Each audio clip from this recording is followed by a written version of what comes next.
মম two B কেকের সম্পূর্ণ নতুন একটা ডিজাইন তোমাদের কাছে আমি আজ বানিয়ে দেখাবো। স্টেপ বাই স্টেপ কেকটা কিভাবে বানিয়েছি, সম্পূর্ণ ডেকোরেশনটা আজ আমি বানিয়ে দেখিয়েছি। আশা করছি ভিডিওটা তোমাদের ভালো লাগবে। দেখো, এটা একটা 1 পাউন্ডের কেকের উপর বানাতে বলা হয়েছিল আমাকে, আমার কাছে অর্ডার ছিল, তো সেই অনুযায়ী আমি বানিয়ে নিয়েছিলাম। আর 1 পাউন্ডের কেকের মধ্যে এটা বানানো যায় না, কারণ দুটো কেক আছে, তো আমি 5 ইঞ্চির মোল্ডের মধ্যে বেক করে নিয়েছিলাম। ভেবেছিলাম যে আমি কিভাবে করব। তো দুটো ডিম নিয়ে নিয়েছি, অবশ্যই রুম টেম্পারেচারে থাকা দুটো ডিম নিয়েছি। আর স্টেপ বাই স্টেপ চিনিটা দিয়ে দেখো আমি 5 থেকে 7 মিনিটের মধ্যে খুব সুন্দরভাবে বিট করে নিয়েছি। আর এখানে চিনি আর ডিমটা মিশে যাওয়ার পর একটা ফোমি আকার হয়ে গেছে। সেই পর্যায়ে সে তেল, এসেন্স আর ময়দাটা আমি স্ট্রেনারের সাহায্যে চেলে চেলে নিয়ে একই ডিরেকশনে খুব সুন্দরভাবে মিশিয়ে নিচ্ছি। আমি একটু দ্রুতই দেখিয়ে দিচ্ছি, কারণ ভিডিওটা নালে অনেক বড় হয়ে যাবে। তোমরা তো সবাই আমার স্পঞ্জ কিভাবে বানাই ধীরে ধীরে, বা লাইভ সেশনেও আছে আমার স্পঞ্জ বানানোর ভিডিও, তোমরা একটু সময় করে দেখে নিও। দেখো, এখানে আমি 5 ইঞ্চির একটা টল মোল্ড পাওয়া যায়, সেই টল মোল্ডটার মধ্যেই সমস্ত ব্যাটারটা ঢেলে নিয়েছি। অ্যাকচুয়ালি দুটো ডিমের যে কেক বানাই আমরা, সেটা 6 ইঞ্চির মোল্ডেই 1 পাউন্ডের বানিয়ে থাকি, কিন্তু আমাকে এখানে 6টা লেয়ার বানাতে হবে, কারণ দুটো কেক আমাকে রেডি করতে হবে। একটা গার্ল বেবি আর একটা বয় বেবি, এরা যেহেতু মম টু বি কেকের একটা অর্ডার ছিল, তো সেই অনুযায়ী বা কাস্টমাইজ কেক ছিল এটা, সম্পূর্ণরূপে কাস্টমার আমাকে ছবি দিয়েছিলেন, তো সেই অনুযায়ী আমাকে বানাতে হবে। তাই আমি ভেবে নিয়েছিলাম যে কিভাবে করব 1 পাউন্ড কেকের উপরে এই রকম ধরনের দুটো কেক, সেই অনুযায়ী আমি করে নিয়েছি। আর এই ধরনের কেকগুলো তোমরা দেখেই থাকবে বিভিন্ন সোশ্যাল মিডিয়াতে, যে একটু হাইটেড করলেই ভালো হয়। আর সেক্ষেত্রে কিন্তু 2 থেকে 3 পাউন্ডের কেকটা হলেই খুব সুন্দর দেখতে লাগে। তারই মধ্যে যেহেতু কাস্টমারের এটা একটা অর্ডার ছিল, তো আমাকে তারই মধ্যে করে নিতে হয়েছিল। দেখো, খুব সুন্দরভাবে আমি লেয়ার কাট করে নিয়েছি, 6টা লেয়ারে ভাগ করে নিয়েছি। আমি স্টেপ বাই স্টেপ ছোট ছোট করে দেখিয়ে দিচ্ছি, একবারে লেংদি প্রসেসে রাখছি না। ধীরে ধীরে দেখো আমি এখানে সব করে নিলাম। এটা যেহেতু রসমালাই কেকের অর্ডার ছিল, ফ্লেভারটা ছিল রসমালাই, তো সেই অনুযায়ী আমি এখানে রসমালাইয়ের যে রসটা হয় সেটা দিয়ে খুব সুন্দরভাবে সোপ করে নিয়েছি। এরপর অল্প করে ক্রিম দিয়ে দিলাম, তারপরে কিন্তু লেয়ারে যেভাবে আমি বাদাম দিয়ে থাকি আর রসমালাইয়ের মিষ্টি দিয়ে থাকি, সেভাবেই আমি কিন্তু লেয়ারগুলো ভরে নেব। ধীরে ধীরে দেখো আমি এখানে রসমালাইয়ের মিষ্টিটা ছোট্ট ছোট্ট করে কেটে নিচ্ছি, যাতে কাট করার পর কেকটা প্রত্যেকটা বাইটের মধ্যে যেন পড়ে এই রসমালাইয়ের মিষ্টি আর বাদামগুলো। আর কোয়ালিটি সবসময় মেনটেন্স করে কাজ করবে, আমি আবারও বলছি, কারণ কোয়ালিটি মেনটেন্স করে কাজ করলে তোমার নিজেরই বিজনেস করো বা বাড়িতে বানাও, নিজেরই দেখবে আপসে আপসে উন্নতি হচ্ছে বা অর্ডার আসছে। দেখো, একই রকম ভাবে আমি খুব সুন্দরভাবে একেবারে সাইডের অংশ থেকে ক্রাম কোটিংটাও করে নিচ্ছি। এরপর লেয়ারে আমি বাদামটা দিয়ে দিলাম। যেহেতু এখানে দুটো কেক বানাতে হবে, তাই আমাকে কিন্তু 1 পাউন্ডের মাপ করেই সমস্ত কিছু নিতে হয়েছে। সেই অনুযায়ী আমি দুটো কেকেই ভাগ করে নিচ্ছি জিনিসগুলো। এরপর দেখো আমি তৃতীয় লেয়ারটাও বসিয়ে দিয়েছি আর ভালোভাবে সোপ করে নিয়েছি। অল্প করে ক্রিম দিয়ে দিলাম আর ভালোভাবে ফিনিশিংটা আমি করে নেব। আমার যারা বিগিনার বন্ধুরা আছো, কিভাবে ফিনিশিং করবে বুঝতে পারো না, বা ক্রিম কিভাবে লেয়ারে দেবে বুঝে উঠতে পারছো না, আশা করছি এই পার্টটা দেখলে তোমরা অবশ্যই বুঝতে পারবে। এরপর দেখো আমি দ্বিতীয় কেকটাও আমি একইভাবে রেডি করেছিলাম বলে আমি আর দেখাচ্ছিলাম না, জাস্ট ক্রিমটা লাগিয়েছিলাম, এতটুকুই আমি রেখেছিলাম, শুধুমাত্র ডেকোরেশনটাই এরপর আমি দেখাবো, কারণ দ্বিতীয় কেকটাও একই রকম ভাবেই আমি রেডি করেছিলাম। দেখো, ক্রাম কোটিং করে নিয়েছি, ক্রাম কোটিং করে আমি ফ্রিজের মধ্যে 15 মিনিট রাখতে দিয়ে দেব। তারপরেই কিন্তু সেট করার পরেই আমি কিন্তু এখানে দেখো ফিনিশিংটা করতে নিয়ে এসেছি। আমি ক্রাম কোটিং করতে কিন্তু রেখে দিয়েছিলাম, সেট হয়ে গেছে কেকটা। এরপর দেখো রোজ নোজেল ভরে নিয়েছি, একটা পাইপিং ব্যাগের মধ্যে একটু ব্লু কালারের ক্রিম রেডি করে ভরে নিয়েছি, আর ভালো করে সাইডের অংশ থেকে একটা আমি এখানে প্যাটার্ন করে নিচ্ছি। এই ধরনের কেকগুলো এইরকম ডিজাইনই হয়, তো ধীরে ধীরে এই কাজগুলো করতে হবে। আর এখানে যে ব্লু কালারের ক্রিমটা রেখেছি, এটা একটু উঁচু মতন হয়ে থাকবে, যাতে আমরা এই যে গোল্ডেন যে ডাস্ট পাওয়া যায় বা লিকুইড যে গোল্ডেন ড্রিপিং পাওয়া যায় আমরা লাগাতে পারি। এরপর দেখো আমি দ্বিতীয় কেকটাও বের করে এনেছি ফ্রিজ থেকে, আর ভালো করে একই রকম ভাবে আমি রোজ নোজেল ভরে নিয়েছি, আর পাইপিং ব্যাগের মধ্যে এখানে পিঙ্ক কালারের ক্রিম ভরে নিয়েছি, আর খুব সুন্দরভাবে একই একই রকম এফেক্ট করে নেওয়ার চেষ্টা করছি। খুবই আলতো হাতে ধীরে ধীরে কিন্তু এখানে প্যালেট নাইফটা ধরতে হবে আর ডেকোরেশনটা করতে হবে। কেকটা খুবই সিম্পল কিন্তু দেখতে খুব সুন্দর হয়েছিল।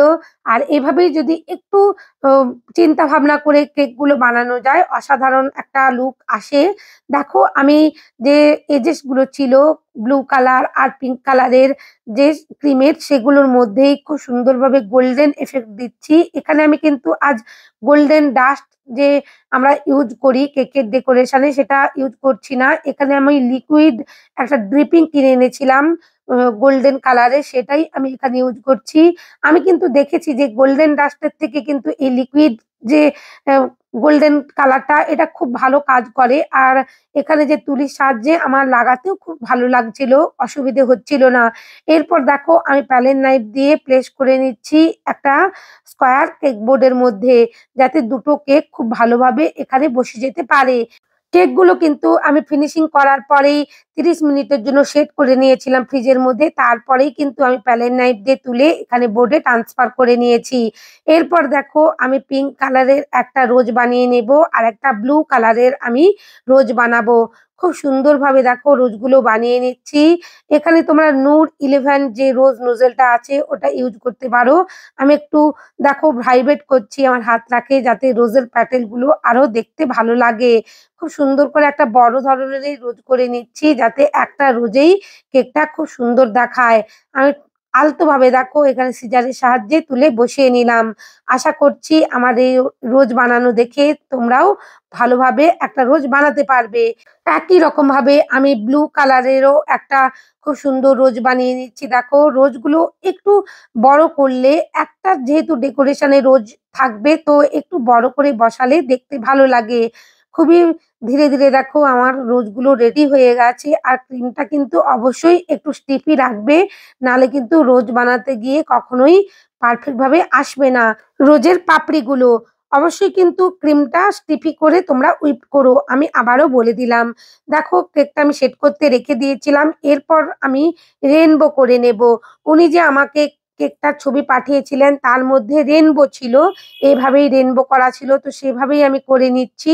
রেড কালারের একটু ফন্ডেন্ট আমি ভালো করে হাত দিয়ে দেখো রোল করে নিয়ে লম্বা করে নিচ্ছি খুবই আলতো হাতে। এখানে যে রাউন্ড একটা কাটার দেখতে পাচ্ছ, এটা ফন্ডেন্ট কাটারই বলা চলে। এটার সাহায্যেই আমি দেখো রেনবোটা খুব সুন্দরভাবে তৈরি করে নেব। এরপর লাল, বেগুনি বিভিন্ন কালার দিয়ে করে নেব। আর রেনবোটা এইভাবেই ছিল, ওনার দেওয়া ছবি অনুযায়ী আমি কালারগুলো সেট করে নিচ্ছি। আজ কিন্তু ফন্ডেন্টের মধ্যে আমি কোনো রকমের টাইলস পাউডার দিচ্ছি না, কারণ এমনি ওয়েদারটা খুবই ভালো আর ঠান্ডা আছে। তাই কেবলমাত্র একটু কর্নফ্লাওয়ার পাশে রেখেছি, হাতের মধ্যে জাস্ট লাগিয়ে নিচ্ছি আর কাজটা করে নিচ্ছি। কোনো রকমের এখানে কিন্তু আজ টাইলস পাউডার লাগবেই না। আমি সবসময় বলে থাকি ফন্ডেন্টের কাজ করবার আগে দেখে নেবে ওয়েদারটা কেমন আছে। যখন নভেম্বর, ডিসেম্বর, জানুয়ারি, ফেব্রুয়ারি পর্যন্ত কাজগুলো করবে তখন টাইলস পাউডার ইউজ করার কোনো প্রয়োজন নেই। এমনিতেই হাতে একটু কর্নফ্লাওয়ার ডাস্ট করে নিলেই খুব সুন্দরভাবে কাজগুলো করা যাবে। আর যখন একটু গরম বা ওয়েদারটা ভীষণভাবে জলীয় বাষ্পে ভরা থাকে তখন কিন্তু অবশ্যই টাইলস পাউডার ইউজ করতে হবে।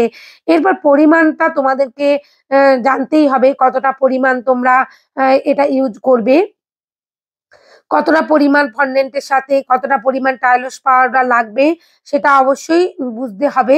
এরপর দেখো এখানে এমনিতেই ওয়েদার ঠান্ডার জন্য লাগছিল না আমি বানানোর পরেও, তাই আমাকে একটু ওয়াটার দিয়েই এখানে তুলি দিয়ে লাগিয়ে নিতে হচ্ছে।